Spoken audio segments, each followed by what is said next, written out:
Well, it's dinner party tonight. Well, I figured I'd make up these nice shrimps. Good size ones they are. Now there's a few tips on how to make a good shrimp.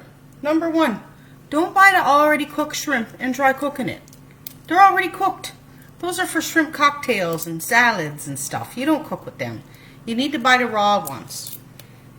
And if I've seen another person cook the shrimps with the shell on and you try to bite into them, I tell you, that makes them not fit to eat.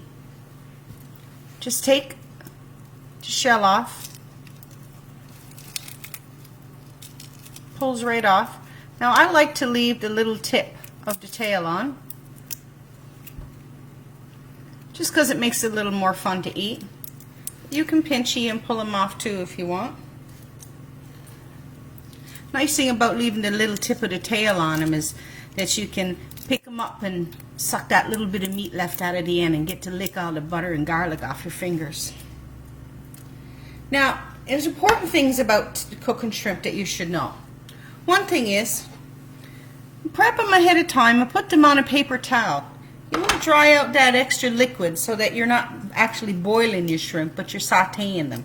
You don't want a lot of liquid in your pan, and this will allow it to push some liquid out when it cooks. So just make sure you sit them on a paper towel first. That goes for most shellfish like scallops, shrimps, whatever thing you're going to cook in a pan that is seafood. You want to make sure they're dried out first. Once you get them all peeled off, turn the heat up on your frying pan and make sure your frying pan is good and hot, and use a non-stick pan. A non-stick pan is always best for making fish. I got a big lot on the go, so I got this beautiful 12-inch non-stick pan from Pampered Chef. It's nice and big. It's got a good lip on it for making everything from hamburger helper to casseroles, and it's oven safe as well. You put it in the oven, sure, you just have to pop the handle off just like this. When it's off like this, it's easy to store and put in dishwasher too. And it's guaranteed for life.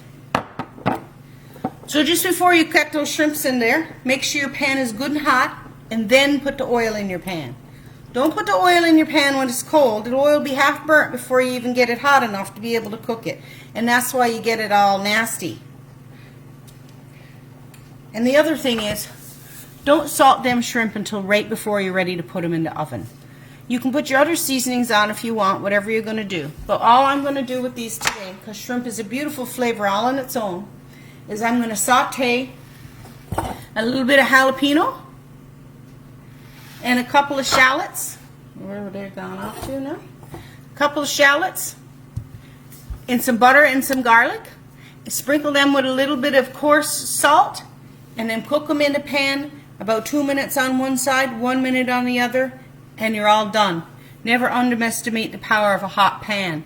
It's going to be a beautiful appetizer. Everyone will love it, and it's so simple you'd wonder how you ever screwed it up before.